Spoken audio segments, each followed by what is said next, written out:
Thank you. My name is Clint Hodges. I'm an alcoholic. Is that all right? I guess it is. All right. Oh, we're at the Resurrection Lutheran Church here tonight. Man, if you're new, I'll bet that surprises you to be spending a Friday night here at Resurrection Lutheran Church.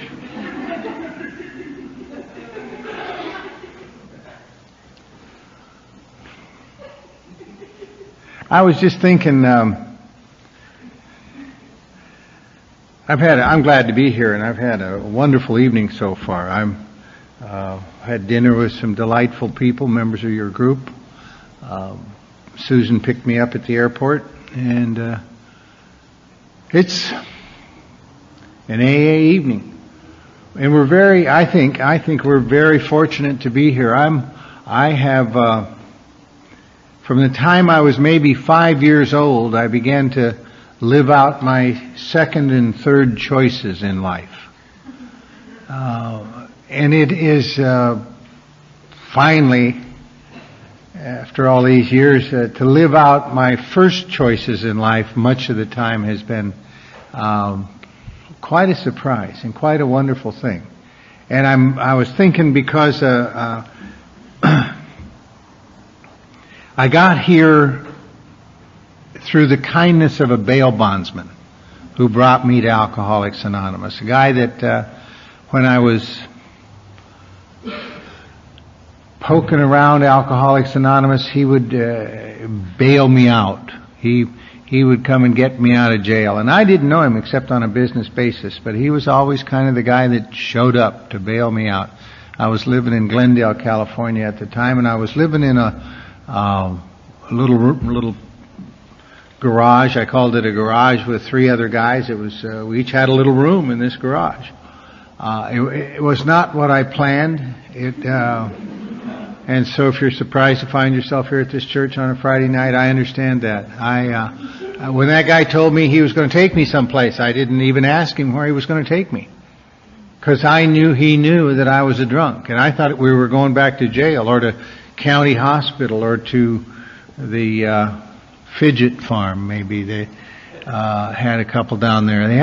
They had in Glendale in the valley. They had a place. It was a drying out place run by a guy named Ron Shire. They called it Shire's Dryer, and kind of a spin dry deal. You know, you go in and out of there.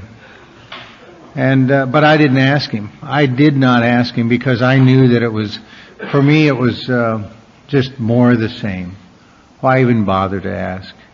My life, with all its ruined hours, has kind of deteriorated by that time into a sort of dead hopelessness in this little room I had. And incidentally, apparently it was not a garage. I thought it was a garage. My wife, a couple of years ago, she said, "I want to go by and see that garage you got sobered up in." And we went by there. She said, "That is not a garage. That is a shed." And I looked, and there never a car got in that place, I'll tell you. But it was cut up into 4 little rooms, and I had one of those little rooms, kind of a condo deal. And 8 by 10 and hot. God, it was hot in there in the summertime. Had a little light coming out of the ceiling on a cord, and had a sticky linoleum floor, and the mattress on that steel cot was wet, and had old copy of an old copy of Playboy magazine was there, and that was it. That was my honey, I'm home kind of a life. Oh man.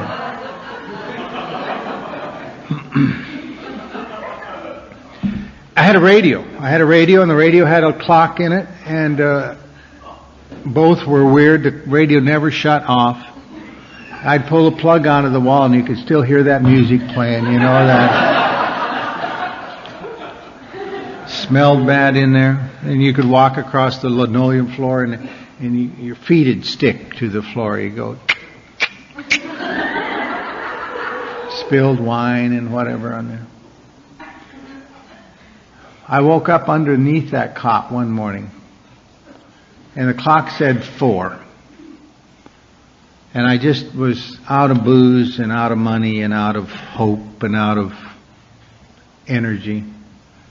And I was, the only thing I had going for me was a deep fear. And I looked over in the corner and there was a rat sitting over there. That rat just looking at me.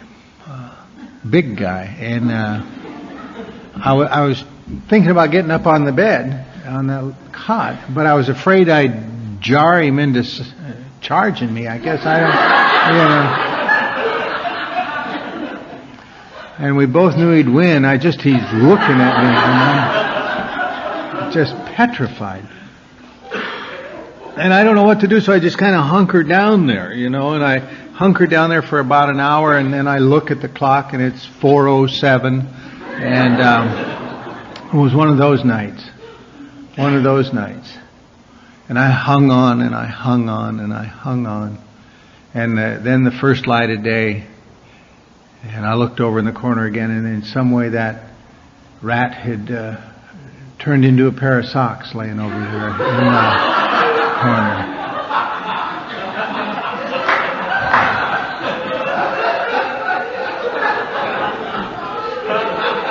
And I'd been held hostage by a pair of socks all night.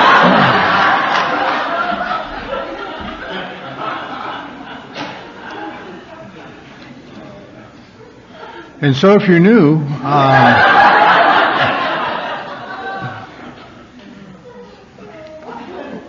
I want to tell you something. If you're new, you may belong here and you may not, but if you had a radio that you couldn't turn off, welcome home. If you are, I'll tell you where you are. You are in the midst of people who cannot quit drinking. And maybe you can quit. Maybe you can. Most of the people that drink and get into some kind of a problem with it can quit. And they do not come to Alcoholics Anonymous. We are the ones that cannot quit. And some of us in this room have gone a long period of time without drinking. And for all the world, it would look like we have quit. But if we could have quit, we would have done that. And we wouldn't be here tonight. I tried to quit. I guess I could quit, but it was so short, the quitting part. It just was quick. The first time wasn't bad. I lasted 6 weeks. I told my wife, I told the chaplain, I was on active duty at Camp Pendleton, I told the base psychiatrist, I'm going to quit. He turned out to be a dermatologist, but I told him anyway. I told the minister, I told everybody. I told too many people, is what I did.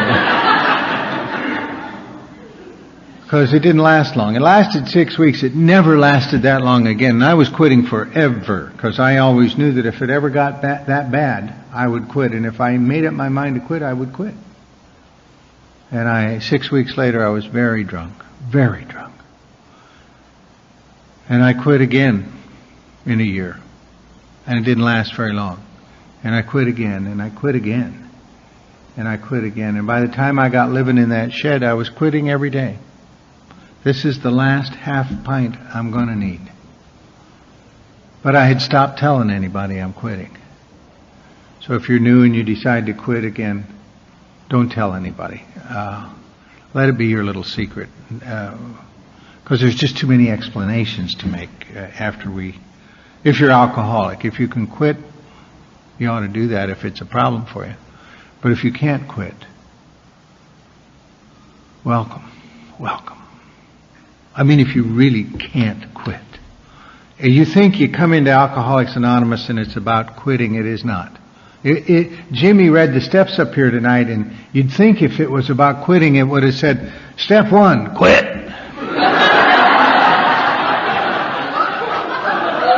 Knock it off, goddammit.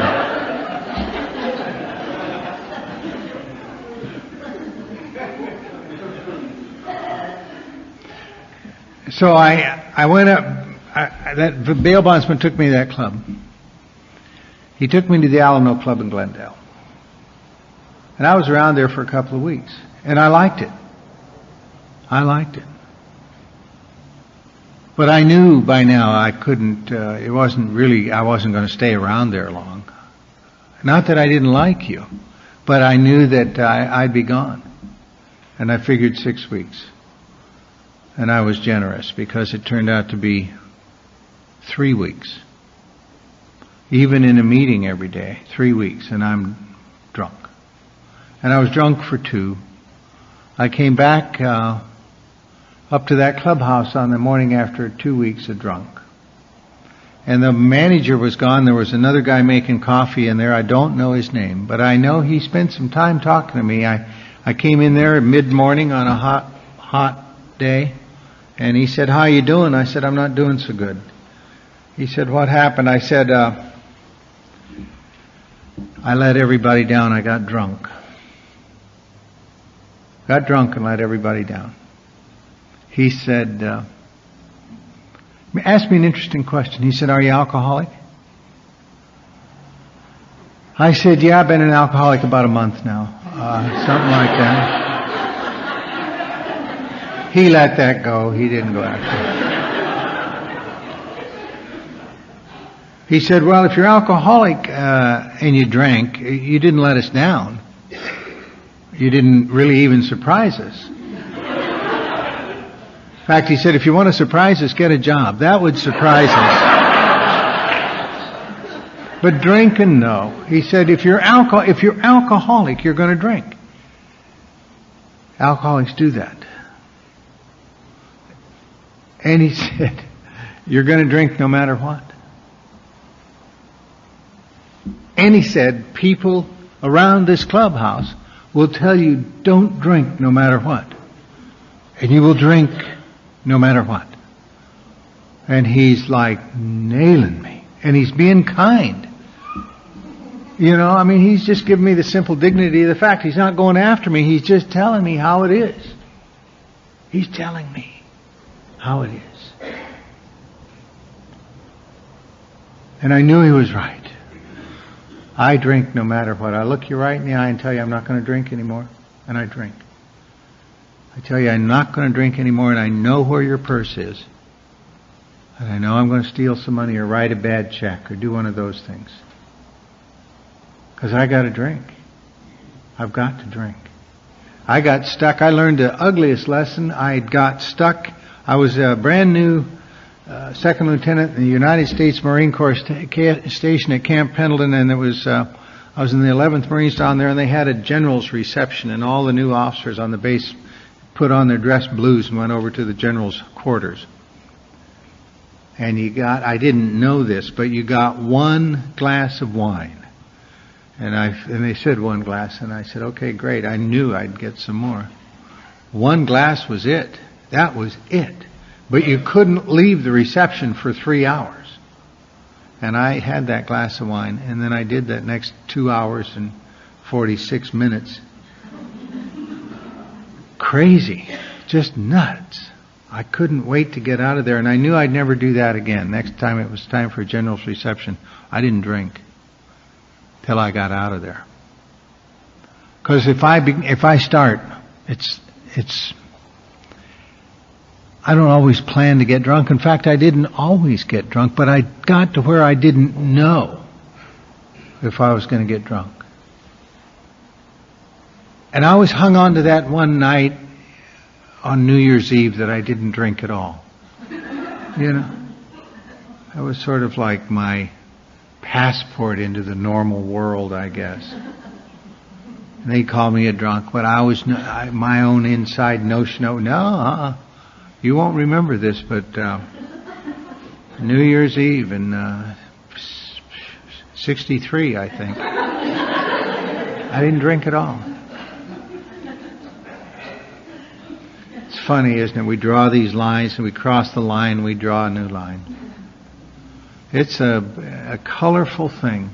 It's like being in a prize fight. A guy described it one night, a prize fight. He said it's like I get into the ring, and one corner is me, and the other corner is the other fighter, and his name is alcohol. And I got my family and friends in chairs around the ring because I want them to see this wonderful contest. The arena is well lighted, and there's an air of excitement, anticipation in it. And we're going to have this marvelous athletic bout. The first couple of rounds go fine. Third round, he gets in a lucky punch. But I get back up again. I know I can beat him. In fact, he's such a gentleman. He said, lucky punch. Yeah. The next round, he gets in another lucky punch. I'm crawling back at the end of the sixth round. I get back to the corner, and the friends are gone, but my family says, we got to leave. Stop this fight. Let there be one more round. And I come back at the end of the seventh round. I haven't been up much, and my family's gone. And everybody's booing. And they stopped the round at the fight at the end of the 11th round. I was just seeing the tops of that guy's shoes that whole round. And I leave in disgrace, and I know I'm never going back. I'm not going back. I can't win that fight. And I stayed away for 6 weeks. And I got to thinking, and I went back. And that ring is still there, and that other fighter is still there looking trim and healthy and well cared for and in great shape. He's over there in the corner of the ring, and he smiles and waves. I stayed here to give you another chance. I knew you'd be back. You can beat me. You bet I can beat you. And I got in that ring again. And I did that a lot. I did that from the time I was 16 years old at a party after a football game where they gave me vodka. I did that until I was 29 years old.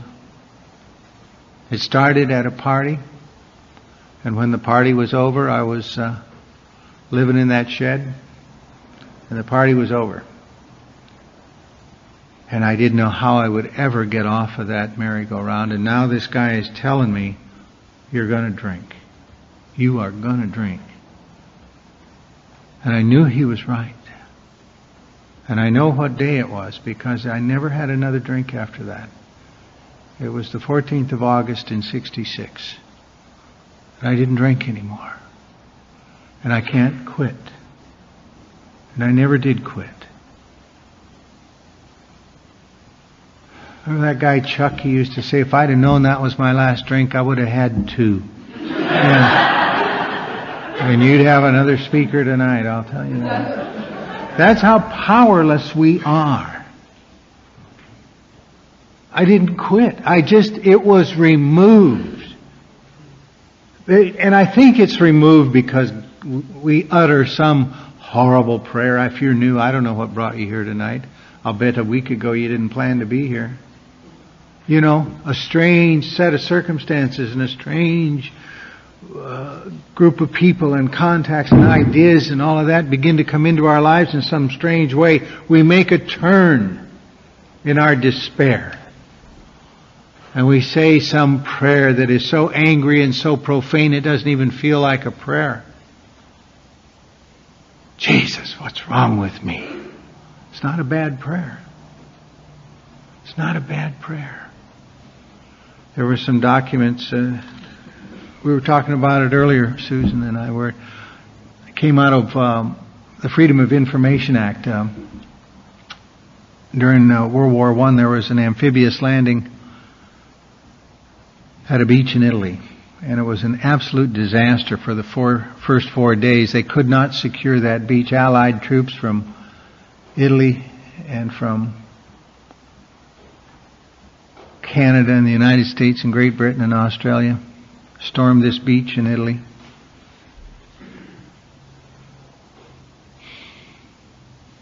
They couldn't get off the beach. They kept dying there at the water's edge, and they knew they were going to die. 4 days, these guys are stacking up like cordwood at the edge of the water. And the guys that were coming off of those landing craft were just hiding behind the bodies, and they knew they would die. And at some point during that hideous time, they would pull out pieces of paper and a pencil and write a letter home to their wife, or write a poem or a prayer. And they pulled a piece of paper out of somebody's hand when the graves registration detail came through. And this guy's prayer was my prayer, your prayer, I don't know, but he wrote this. He said, God, come. Come now. Come yourself. Do not send your son. This is no place for children. And I don't know why that touched me so much, and I don't know what prayer I said that awful night of the 14th of August, 1966. But I think I said a prayer. A prayer to a God I didn't believe in, a God that I had said no to long before.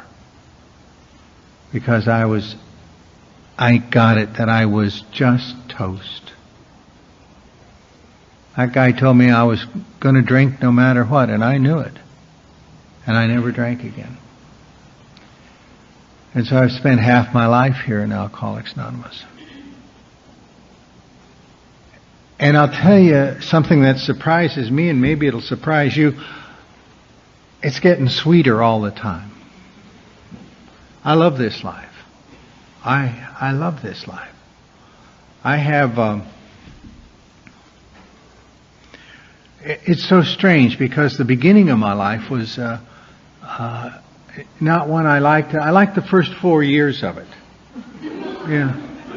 I mean, that was great. I was in love with my mother. Man, she'd come in and tuck me in at night, and we'd say our prayers and we'd whisper our little things to one another, and we'd laugh and giggle, and I adored my mother. And she told us one day that she was going to bring another baby home from the hospital, and it's okay with me. I knew my mom and I'd take care of the new baby. And she brought the baby home, and all of her attention was taken up with that new baby. And I'm thinking, well, this won't last long, will it?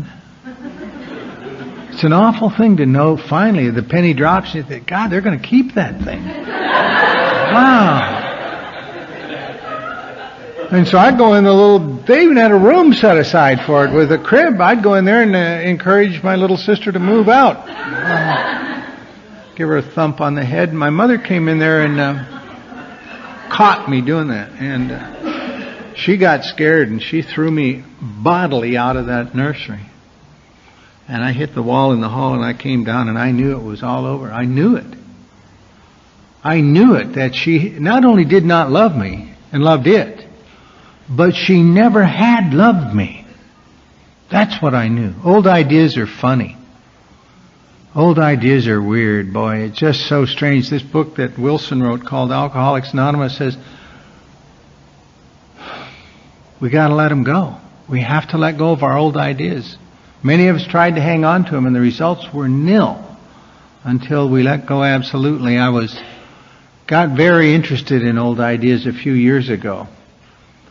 I have a friend that I've known for a long time in Alcoholics Anonymous. His name is Billy. And Billy is one of these, I don't know, he and I just connect pretty good. And I had known him when I was in Orange County, and then he moved up to San Jose to take a job. But he was back down in L.A., and we met. And he came over to my house, and we're talking, and he's telling me what a wonderful life he's got, how happy he is, and how they are offering him a promotion in this place where he works. He's gifted in computers and programming and all of that, and they're going to give him a car, and they're going to give him a couple of assistants, and they're going to give him he's going to go out and deal with the clients in their own factories and businesses. And I said, God, when do you start? He said, I can't take it. I said, what do you mean you can't take it? He said, well, they want me to cut my hair. I said, yeah? And you're telling me this because... Cut your hair. He said, they don't have any right to make me... I said, you're kidding me, of course. I used to think that meant a guy was hard of hearing and I'd start screaming at him, but I'm very patient and kind now. So I kind of moved on to something else, but I knew there was something there that was just amazing. And I got back to it after a while. I said, come on, Billy, what's going on with the hair? What is that? He said, and he started the thing about they don't have I said, stop, just quit it. And he said, oh, it's a long story. And I moved on to something, and I came back to it, and I said, what's with the hair, Billy? And he told me something he had never told anybody. He told me that his ears were badly deformed, and he had to have long hair. And it was a weird thing to hear. But I moved on to something, and I came back to it. I said, Billy, let me see those ears of yours. And he loves me and he trusts me, and after a while he brought his hair back, and it was amazing to look at his ears because they looked like mine. You know? It's like, wow. And I said, Billy, those aren't beauties, but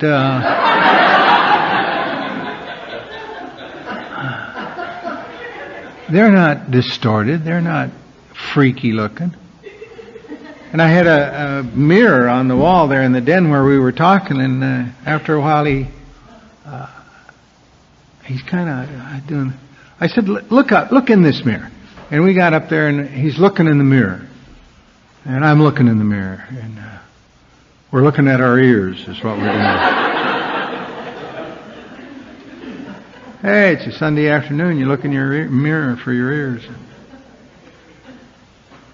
And he finally said, yeah, but God, they're so big.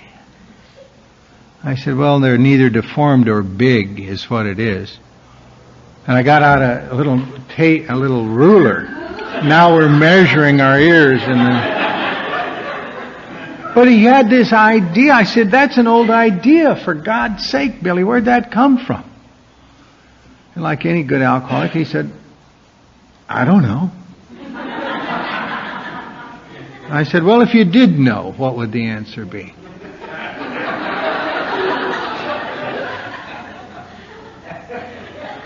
And so we play with it for a while, and I asked him, I said, how does it make you feel to think your ears are deformed? And he knew the answer to that one. He said, it makes me feel like a clown. I said, oh. What do people do when they see a clown? He said, they laugh. I said, well, I can see why you covered them up, you know, if you really think that. And I can see why you wouldn't want to cut your hair and go out in the territory, and because who would do anything with you? Who would do business with a clown? He said, that's the problem. I said, I understand that problem. I really get that problem. But what if it isn't true? What if it's just an old idea? I said, when did you first feel like a clown? And he knew the answer to that one. He said, God, I was in the 3rd grade, and I was coming home from school. I said, how were you feeling? He said, I was feeling great. Where were you going? I was going home. What was going to happen? Well, I'd run in the house. My mother would give me a cookie. She always gave me a cookie, send me out to play, and call me for dinner. I said, so what happened that made you live out your 2nd and 3rd and 4th choices? And he said, I ran in that house, and my mom's on the phone, and she sees me come in, and she's got a weird look on her face the minute she sees me. And she says to my aunt that she was talking to, she said, Betty, I got to hang up now. Billy came in, and little pictures have big ears. And he never asked. He never asked. And neither did I. And neither did you. Because we grew up in homes where you don't ask. You don't ask. For whatever reason, you don't ask. They asked me, where were you last night? I've got some questions I need to ask, like, do you know where I was last night? Why are you asking me that? And I can't ask those questions, so I can't answer their question. We don't ask, and he never asked. He just, as soon as he could, he grew his hair long and covered up his ears. And it was like that. And when he heard himself say that his mother had said, little pictures have big ears, he got the strangest look on his face. And I began to laugh. And he began to laugh. And then we were both crying. Because we knew it was over. It's over. That old idea has seen the light of day and it's gone. And he cut his hair. Took him about a week. And he's over there in the Silicon Valley earning a good living. But that little exchange, which was a couple hours out of my life, it left me knowing how weird these old ideas are. It left me with some real information about my deal with my mother and how I hated her. Because I knew she had betrayed me, because I knew she never loved me. And I knew I couldn't trust her. And I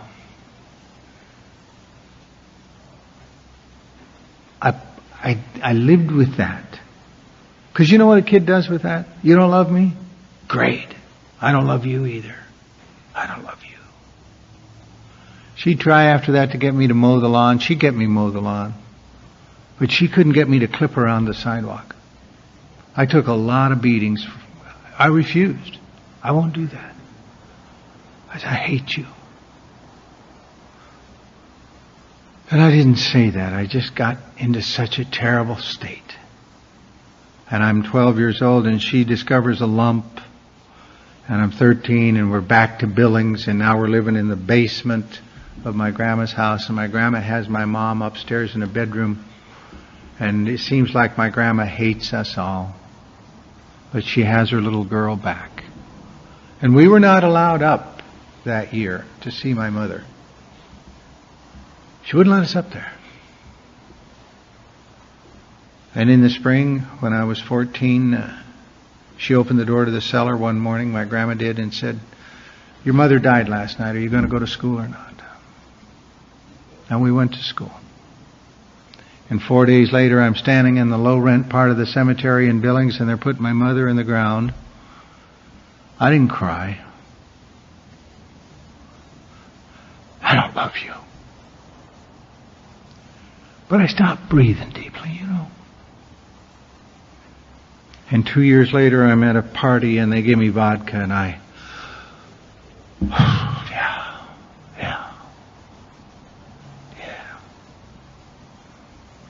And it was like that.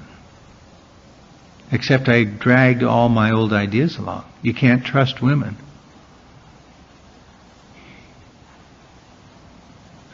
When it's my old idea, it doesn't seem like an old idea. It just seems like that's the way that it is. And I had and if I just limited it to my mother, it would have been bad enough, but every important woman in my life, I couldn't trust them. It didn't have anything to do with them or reality, but I just have it wired up funny.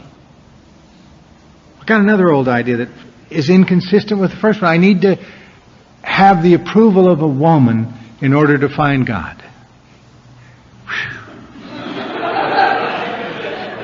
That kind of leaves you twisting in the wind, boy, I'll tell you that. Can you imagine? God. So I'm stumbling around, bumping into walls, and I just need a drink all the time. Because women fascinate me, and I'm afraid of them. And I don't know what I'm going to do.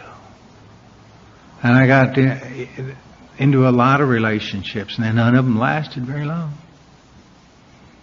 I got married and had children, and I'd be gone. And married, and we, the interesting thing is we carry all of that into sobriety with us. And that's what the steps are about. Seems to me. I mean, on the 14th of August, 1966, an amazing thing happened to me. God removed the obsession for me to drink. That's all it was.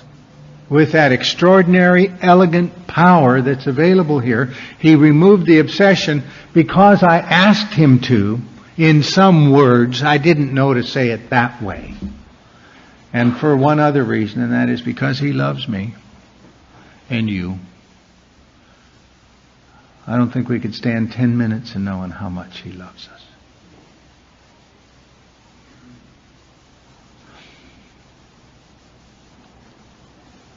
And so, I've been given a gift. And it's a weird kind of gift because I have the rest of my life to become comfortable with the gift. Because I'm kind of stuck in sobriety. And I have another problem going for me, and that is that I'm a power seeker. I want the power. And I found out when I was 5 years old that I don't have any power. I'm not big enough for this world. And right underneath that, I know I should be big enough. And right underneath that, I know I got to keep you from finding out that I'm not big enough for this world. And so maybe me and a lie is enough. Maybe me and the money in your purse is enough. But I'm not big enough. I need some power. We're power seekers, I think. Lack of power wouldn't be a dilemma if we weren't power seekers. We dig that power. There's some people here in, where are we? Pleasanton. No.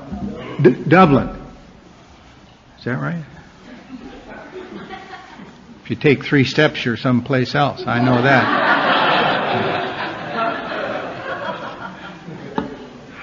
Some people in this community that don't care much one way or the other about power.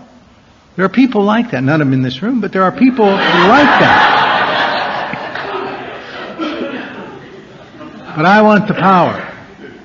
And I won't even come close to the knowledge that I don't have any power. And the booze seems like power. And the pills seems like power. I love those amphetamines. Somebody's going, ooh. You can drink a little longer, can't you? Anyway, my mom talked to us about faith and belief. I'll tell you, belief, we think, I never thought I could have belief or faith of why, what would I...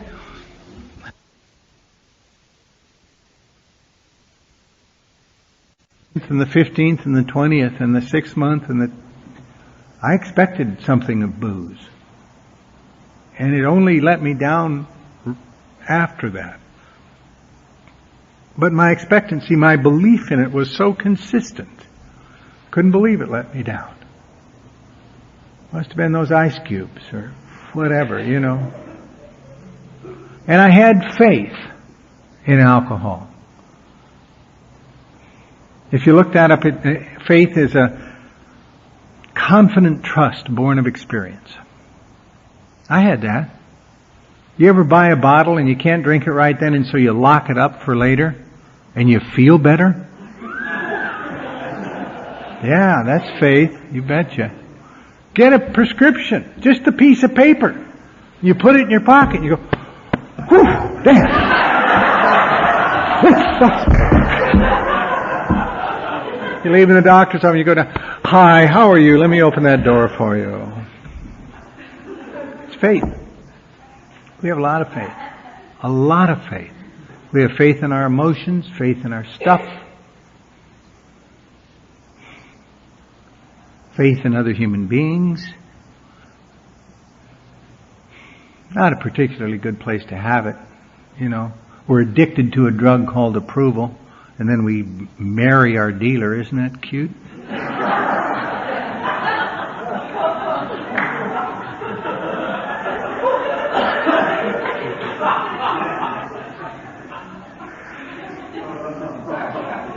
And they tell you not to get involved emotionally your first year of sobriety. Doesn't say that in the book, but it's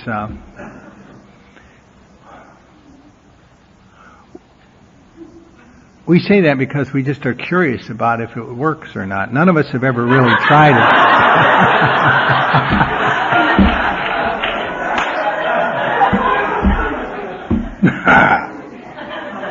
So give it a shot. Let us know how it goes.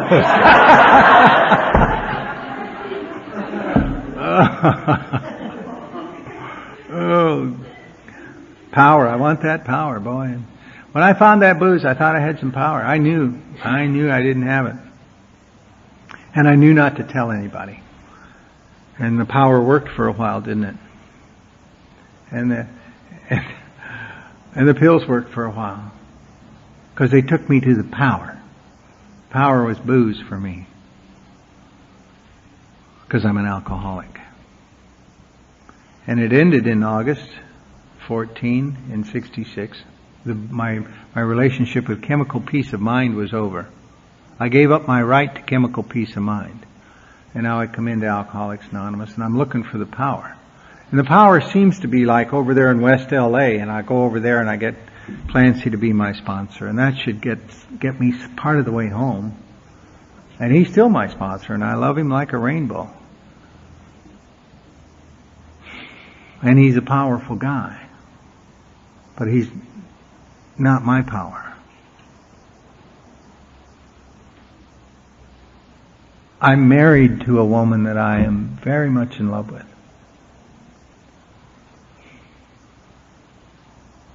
And she's not my power. And I thought the women surely would be. I thought that.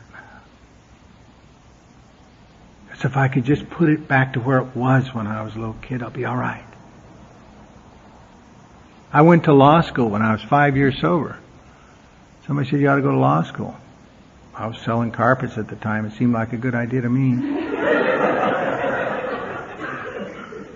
By the time I was 9 years sober, I'd graduated. I'd passed the bar exam. I had a ticket to practice law in the state of California, which is colorful because they wouldn't give me a license to drive a car when I got here, so we're like making progress, right? But there isn't any power in it. Not really. It's just another set of people to report to. It's fun to do. I like it very much, and it's interesting that way to spend the day between meetings, but it's not... but I'm good at it. It's a funny thing, looking back over these years. We sooner or later have to come home. We sooner or later have to find the power. That triangle with the circle around it stands for, the legs are labeled unity and recovery and service. And unity is like the group here and the closeness that we feel. And service is anybody that's moving the message toward the new guy or making it possible for the place to happen or whatever. We get a lot of relief out of service. Lots of relief. Thank God we need the relief. We get a lot of relief out of unity because we're kind of in a group of our people. Thank God. And then sooner or later we turn our attention to the steps of the program of Alcoholics Anonymous, the last thing we ever really wanted to do. They don't sound like they'll take you where you want to go, right? Gee, turn my will and my life over. I can hardly wait. I grew up in the Church of the Air in Billings, Montana, and my uncle went down front and got saved one Sunday morning, and I went, wow. They sent him to China to be a missionary, and man, stay away from the front of that church. You know. Jeez. I got baptized one Sunday morning in the Yellowstone River, one March, just outside of Billings. Oh. Yeah, I didn't find God. I didn't find anything for about 3 days, as I recall. Jesus. Woo, that water was cold. And he doesn't answer prayer, and he doesn't do any of that. And I just set all that aside. But I'm looking for power. And now I'm sober in Alcoholics Anonymous, and a huge problem comes up. And the problem is that I have tasted the honey. We're spiritual seekers. A seeker is somebody that's been touched by God in such a way that nothing less will ever do again. Ever do again. And that's not all that. I'm too cool for that, I'll tell you. I don't think so. And I just stay away from it. I mean, what? What is that? Except I'm reading this book called Alcoholics Anonymous one day. And the most amazing thing happened. I'm looking at Wilson's experience in Winchester Cathedral. Now he says, much moved, I wandered outside. That's all he says. And he gets hung up on the tombstone and the doggerel on it. But in a few pages after he's sober in Towns Hospital and he's had that white light experience, he comes back to that experience. My cathedral experience, he said. The meaning of my cathedral experience was clear to me at last. And he said this. He said, for a brief moment, I had needed and wanted God and was humbly willing to have Him with me, and He came. But soon the sense of His presence was blotted out by the clamor of worldly things, mostly those within myself. And I'm thinking, he had a cathedral. God. He said God's impact on him was sudden and profound. Man, if I could have that. And then I realized on the 14th of August, 1966, I was a drunk. And on the 15th of August, I was not a drunk. And that was because of God's grace, and it seemed to me that His impact on me was sudden and profound. That's a lot. I didn't bring that about. I can't even remember my prayer. And it's happened to everybody in this room. Suddenly it's over. His impact, that's moving some, that's moving right along. That is elegant power. And then I realized that I had a cathedral. How many times have I sat in these meetings and listened to somebody share? Watch somebody take a chip or a cake, knowing they can't stay sober. I know that guy can't stay sober. And he's taken a 60-day chip. Will you look at that? I sat in a meeting one night in a 12-step house over in downtown Los Angeles. I don't even know how I got there. I was still living in the shed, and somehow I had gotten down there to a meeting, and the speaker touched me. I don't know his name. And I wept that night. In this ratty old 12-step house, I was humbly willing to have him with me, and he came. But soon the sense of His presence is blotted out by the clamor of worldly things. And it happens like that. But we taste the honey. We sit in these meetings, and without knowing quite what happens, we are suddenly, totally in the room. In the room. And nothing matters except right there at that moment, we're at peace. We're not thinking about anything else. We're just there. And we have a vague sense how important that is. And wonder after a couple of times if it'll ever happen again, and when. And we go back to the meetings. And we've all had our cathedral experience. And Wilson knew it. And he said, for a brief moment, I was humbly willing to have him with me. And that's all that step 2 is about. That's it. To go back through these steps, finally, after some kind of a second surrender, has been the most amazing experience of my life. To find a place at it was at step 2, really.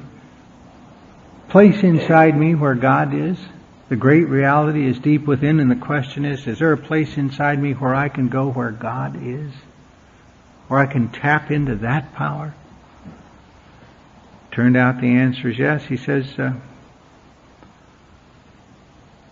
if we come close to Him, He will reveal Himself to us, and He does. Sometimes it requires some fearless searching.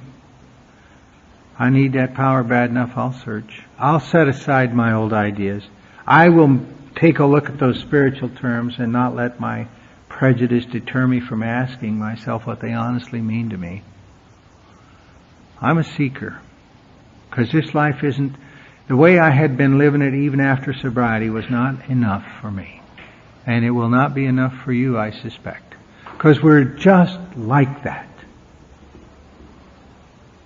Because we look around us, every seeker needs a master, and a master is someone whose life gives living witness to the seeker that what the seeker seeks is real. And you are my masters, because I see your sobriety, and I see in it that what I seek is real. I know this, I know that God is love. I've always known that. Never liked it much, but I've known that. And I know that He works through people, which didn't have much meaning to me. Until one day, one funny day, after I had said yes to a very strange thing. I had, in sobriety, been with a woman who had a son. Not my son. And we were dating. And it was as if the universe handed me an envelope and said, here's a lady and a little boy. You want it? No, give me another envelope. I don't want the kid. Really? Really? This is your envelope. You're going to say yes? Well, I was under new management by that time, so I said, okay. All right, goddamn it. I don't want that kid. He's 4 years old. I left when my sons were 4. I'll tell you why. Because that's when the violence in our house started. That's when the abuse started, and I was so afraid I'd be an abusive parent. And I didn't think all that through, and I was drinking at the time, but I got out of there, and I don't have any credibility with myself on this business of being a parent. But I had done something by that time. I had gone through step 3. I had taken a look at step 4 and done what they say to do in the book. What do you think? Why would Wilson have us start with our resentments? Why do I list the people I resent? Because they look more powerful than I am. Isn't that interesting? Why would I list my fears? Because who am I afraid of? I'm afraid of people that have more power. Even a guy on the street that comes up and asks me for $1 at that moment has the power to make me feel weird. And he goes on my list. What about that sex inventory? What's the problem with it? Seems to me that the problem is power. I try to get power out of a situation that is not a legitimate source of power. And I have to take a look at that. And that's the inventory. In all the ways that I have illegitimately tried to obtain power in my life. From people and places and institutions and the women and all the things I'm afraid of. And I tell all that to somebody else, and I'm done with step 5, and I have an interesting thing. Now I got this list of old ideas, and now I've got these character defects, and now I got all this stuff going on for me. And I don't want it anymore, because it's caused a lot of trouble in sobriety and before. You really think if I make a list of those things and ask God to take them away, He'll do that? No, I first have to become willing. What does that mean? You look it up in the dictionary, it means gladly ready. Oh God, I thought it meant head to the gun. Gun to the head, my mind. No, gladly ready. And you get finally to that point, because you're a seeker. And I want to live the sweet life. And I've tasted the honey. And if this stuff is getting in the way, all right. I'm gladly ready to have it removed. And He will do that. All we have to do is humbly ask. I had an interesting experience about the time I was doing that. I was up in Northern California in Coloma, over in Sacramento area. And a woman from Reno is at the podium, and she's talking about how she had, when she was 10 years sober, decided to get over her fear of heights. And so she took skydiving lessons. Joyce, yes. And I wouldn't have done it that way, would you? But her story was wonderful to me because she took the lessons. And the day came she's supposed to solo out of this airplane with a parachute. And it's coming over at 3,500 feet, and in the drop zone is her husband and her kids and the women she sponsored. And her ex-husband was there. I don't know why he was there, but he was there.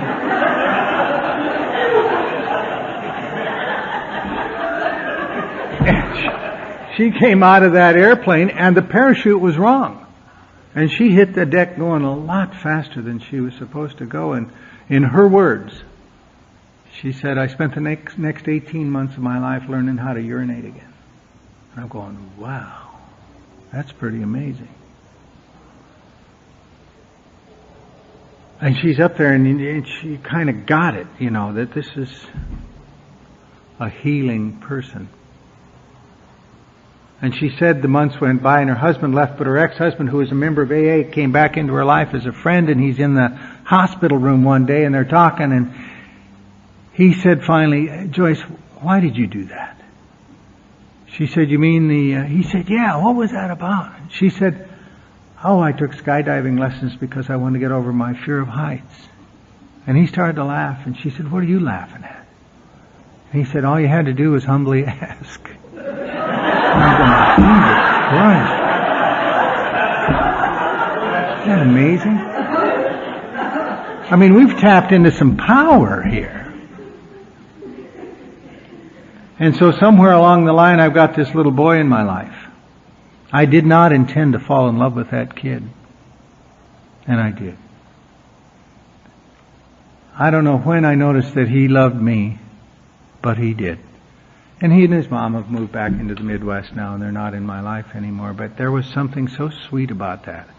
So sweet about kneeling down beside a young kid and listening to their prayers at night.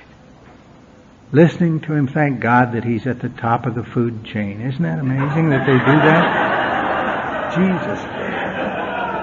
One day we came into Oakland and got the rental car, just the two of us, and drove up farther north to go to some meeting up there. Just he and I.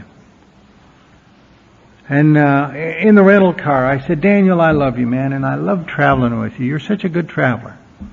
He said, thank you. The way they do.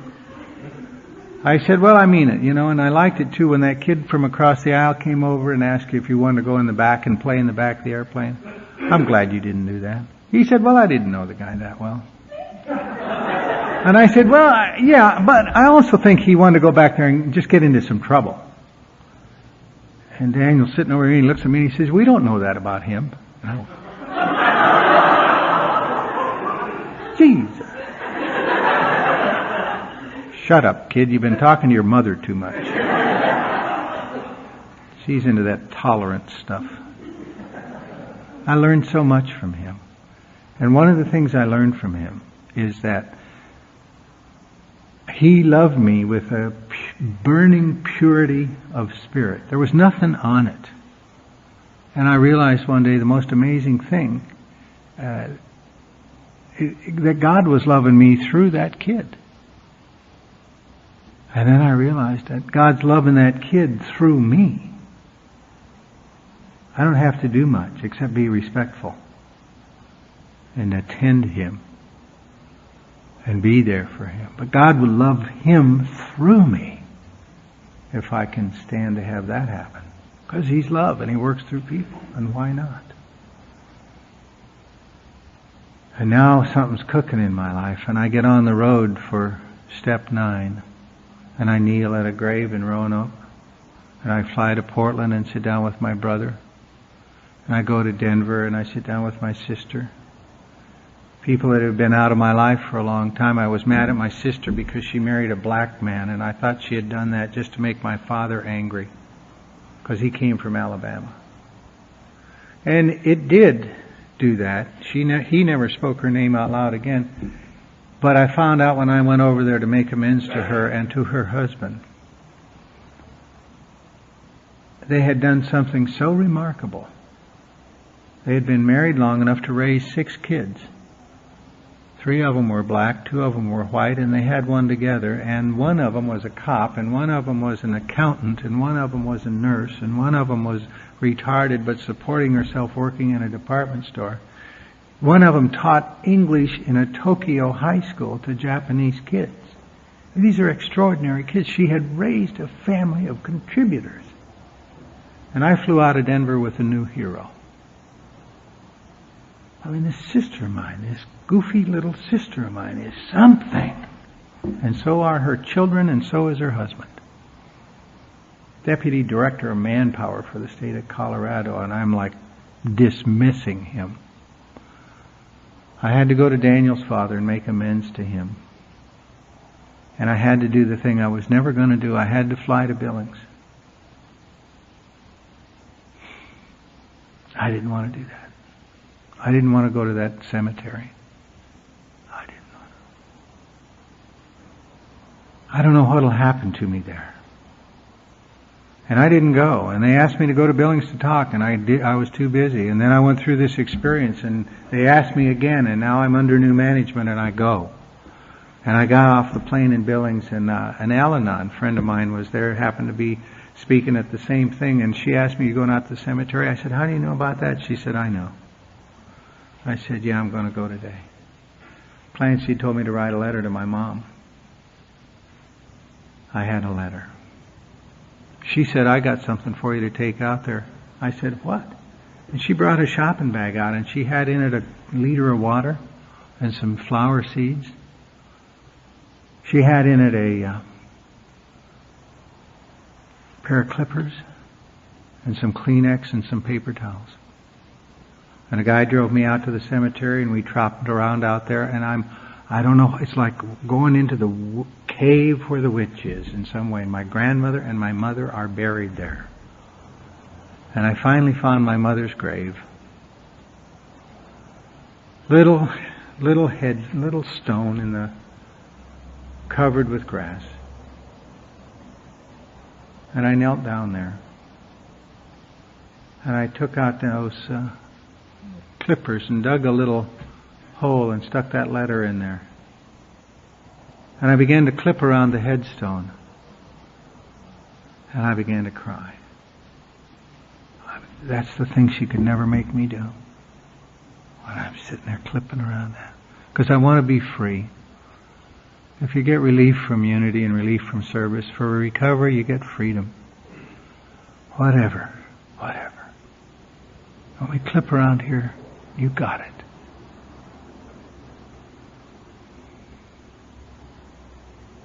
I got up to leave. I found my grandma's grave and I saluted her. She never wavered, not once. And I went back to my mom's grave and I knelt down there. I thought my tears were over and they were not. And I got up to go get in the car. There was a guy waiting for me. And I couldn't, and I turned back around and I knelt at that grave. And I began to talk to my mom. And talked to her. And listened and prayed. And I'd get up to go, and the guy'd see me coming, he'd start the car, and I'd turn around and go back, and he'd turn the car off. But I finally got out of there that day. Went back the next day. And then I came home. I knew I could trust her. I knew she loved me. And it had been 40 years in the desert.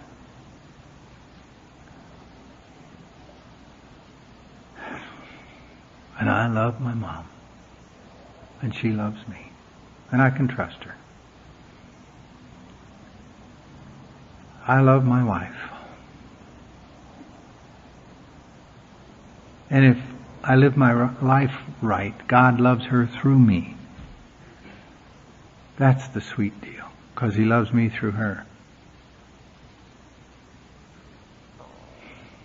We're sitting at dinner tonight. I'm looking around the table at the beautiful, dignified, lovely women of Alcoholics Anonymous.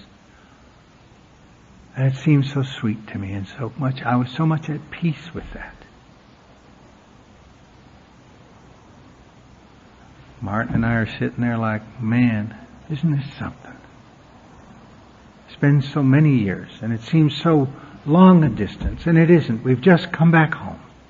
We've come back home. And so if you're new here, AA is kind of a weird place at first. You know, it's kind of like, where would you stand up and talk like this to a group of people? But we do that here. We love you.